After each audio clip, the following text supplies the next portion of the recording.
앞서도 잠깐 언급을 했지만 이 윤미향 당선인 워크숍도 불참하고 9일째 잠적 상태입니다. 검찰 수사에 대비하고 있는 게 아니냐는 관측도 지금 조심스럽게 나오고 있는데요. 이 얘기부터 먼저 시작을 좀 해보겠습니다. 장혜철 변호사님. 그런데 오늘 한 언론 보도에 따르면 변호사를 선임한 게 아니냐. 변호사 특정한 이름도 나왔는데 아직 사실관계가 확인된 건 아니잖아요. 네, 한 언론 보도에 따르면 민변 출신의 변호사에게 선임을 부탁했다고 합니다. 그런데 그 해당 변호사가 소속된 법무법인에서 이 사건을 수임할지 워낙 정치적 파장이 큰 사건 아니겠습니까? 예. 지금 해당 변호사가 고심하고 있는 중이라는 그러한 내용까지 보도에 나온 것으로 보아서 윤미향 당선인 측에서 사건을 의뢰한 것까지는 사실로 여겨집니다. 그리고 그 대상이 된 언론 보도에 실명이 나온 변호사는 또 민변 출신의 이 중량감 있는 변호사이기 때문에 이 사안을 가지고 윤미향 당선인이 법적으로 끝까지 다퉈보겠다는 의지가 확실한 것 같고요. 그 말인즉슨 변호사에게 사건을 의뢰했다는 것은 뭔가 국회 개원 이전에 자신 사퇴라는 그러한 발표를 할 가능성은 이제는 거의 없어졌다. 끝까지 버티면서 법적인 판결을 받겠다는 뜻으로 해석을 해야겠죠. 그런데 문제는 윤미향 당선인이 사퇴를 안 하고 법적 공방을 벌이게 되면 지금 의원회가 5층에 들어가야 되는데 거기 보좌진도 안 보인다고 하거든요. 네. 며칠 뒤면 국회가 문 엽니다. 문 여는데 사무실에 이사도 안 할 정도면 제대로 된 의정 활동을 못하고 재판에 신경 쓰느라 시간이 차일피일 흘러갈 텐데 그만큼 국회의원 한 명의 공백, 우리 국민의 세금으로 쓰는 돈인데 참 국민들이 많은 피해를 입는다. 따라서 윤미향 당선이 개인이 변호인을 선임하는 것과는 별개로 민주당 차원에서 진상조사와 정무적인 판단을 내리는 것이 국민을 향한 도리가 아닐까 싶습니다. 그런데 윤 당선인의 근황을 알 수 있는 오늘 민주당 박주민 최고위원의 인터뷰가 하나 있습니다. 몇몇 의원들과 소통을 하면서 이제 필요한 내용들을 정리하고 있고 그렇다는 정도까지 저도 알고 있습니다. 근데 구체적으로 조만간 공식적으로 입장을 발표하겠다라든지 이런 계획이 있는지까지는 제가 알지 못합니다. 민주당 내에서도 국회 개원 전에 또는 검찰 출석 전에 윤미향 당선인에 대한 입장 표명을 요구했지만 윤미향 의원이 하지 않는 것으로 거부하는 것으로 나타나고 있기 때문에 저는 그래서 처음부터 민주당이 일정한 선을 긋고 있어야 된다 했는데 민주당이 좀 곤혹스러워지는 것 아닌가 이렇게 느껴집니다. 이도훈 의원님. 네. 화면에 나오는 것처럼 윤미향 당선인이 몇몇 의원들과 소통하며 필요한 내용을 정리 중이다. 그럼 당과 충분히 소통, 교감을 하고 있는 거네요.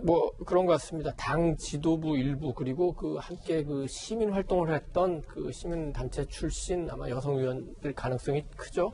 이런 분들과 접촉을 하면서 일부는 해명도 하고 앞으로의 이제 상황을 어떻게 관리할 것인지 이제 얘기를 하고 있는 것 같은데 일부에서는 굉장히 이제 소수가 아마도 30일 전에 또는 검찰 수사 전에 입장을 밝히고 거취를 밝힐 거다 이런 얘기를 하는데 그건 좀 희망 사항에 가까운 것 같고 당분간은 윤미향 당선인이 나타나지 않을 가능성이 굉장히 크다고 봅니다.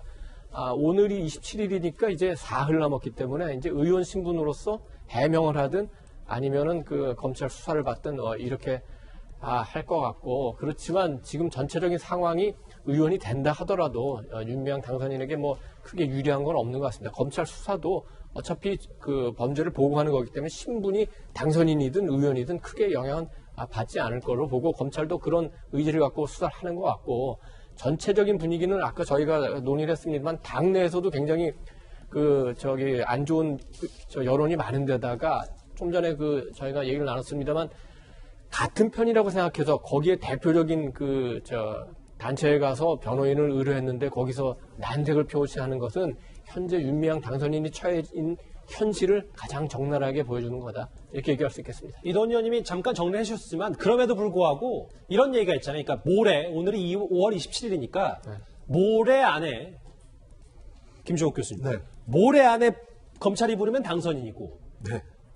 토요일 그러니까 31일에 부르면 의원 신분이니까 국회 동의 못 받으면 체포 구금 어려워서 이걸로 좀 버티게 하는 건 아니냐라는 의혹이 야권에서 계속 나오고 있거든요. 근데 저는 그거는 이렇게 큰 의미는 없을 것 같아요. 왜냐하면 6월 5일날 원구성을 한다라고 얘기하는데, 그러니까 국회가 열려 있을 때, 회기가 시작됐을 때에는 예를 들면 불체포 특권이 있기 때문에 그 국회에서 표결을 통해서 그것이 가결되지 않는 이상은 잡히지 않는다는 얘기인, 안 된다는 얘기인 건데, 문제는 제가 볼 땐 그렇게 문제를 풀 수 없을 거다. 민주당이 이런 소위 국회의원의 특권을 가지고 이 문제를 풀 수 없을 거다. 아까 그 여론조사 보셨지만, 여론과 민심을 이길 수는 없는 상황인 거고요. 그다음에 네. 국회가, 그렇다고 예를 들어 윤미향 당선자들이 1년 내내 국회를 열 수 있는 건 아니지 않겠습니까?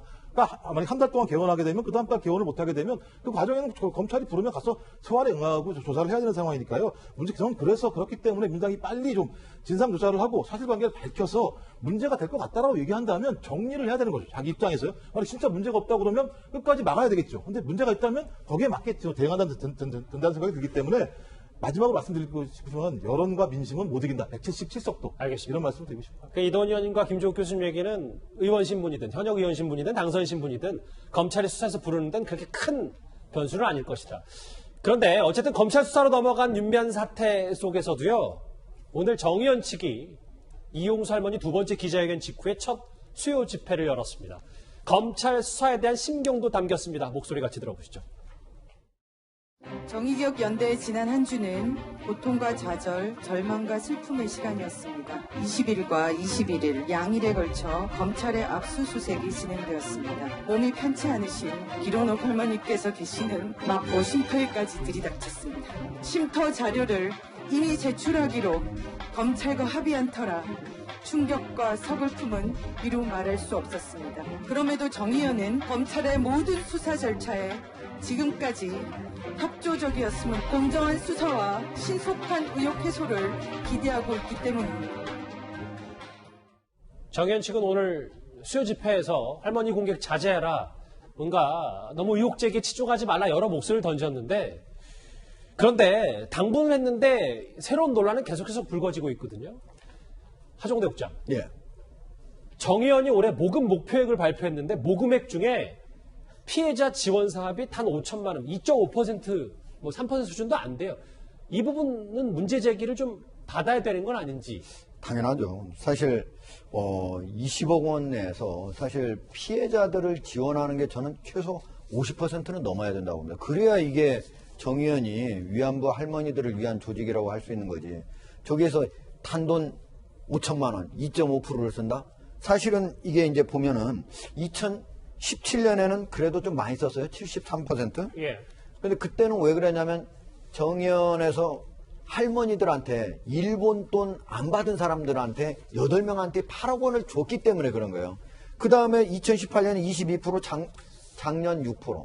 전체적으로 지금까지 쭉 정대협과 정의연이 활동하면서 할머니들한테 쓴 돈은 전체 후원금과 지원금 모든 수입의 전체 한 5% 안팎뿐이 안 됩니다. 근데 과연 이걸 가지고 그동안 정대협이 과연 할머니들을 위해서 활동을 했다라고 할 수 있는가?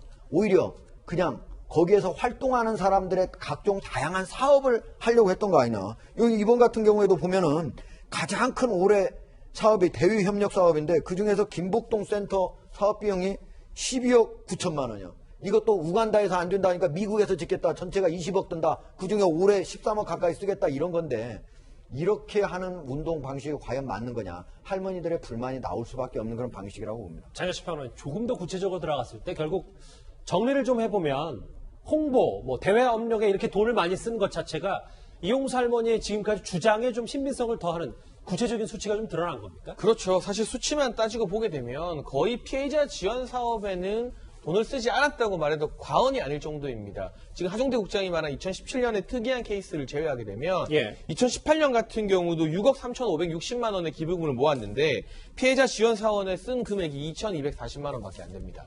그러니까 정말 이 10%도 안 되는 한 자릿대 숫자의 퍼센테이지가 피해자 할머니들에게 지원이 된 것인데요. 물론 정의연의 사업 목적이 이 위안부의 실상을 해외에 알리고 국제정치, 국제외교 무대에서 활약하는 것도 있습니다만 정말 많은 대다수의 국민들 그리고 정의연을 지지하고 지원하고 후원했던 후원자들 같은 경우는 할머니들에게 도움이 바라는 그러한 간절한 마음이 더 컸을 겁니다. 그런데 어느 정도 적은 것도 아니고 너무 적고 가면 갈수록 더 적어지고 있다는 게 문제이고요. 특히나 2020년 올해 이제 모금 계획서와 사업 내용을 보게 되면 작년까지는 그래도 피해자 할머니 유족들, 남겨진 유족들의 장학금을 지원해주는 사업이 있었습니다. 2020년에는 그 사업이 아예 없어졌습니다. 점점 줄어든다는 게 이 문제가 이용수 할머니의 기자회견으로 밝혀지지 않았다면 우리도 모르는 사이에 피해자 지원 사업은 가뜩이나 없던 부분에서 완전히 보이지도 않을 정도로 줄어들어갔을 거라는 그러한 추론이 충분히 가능한 상황입니다. 윤미향 당선 의혹 저희가 시작부터 집중적으로 하나하나 뜯어봤습니다.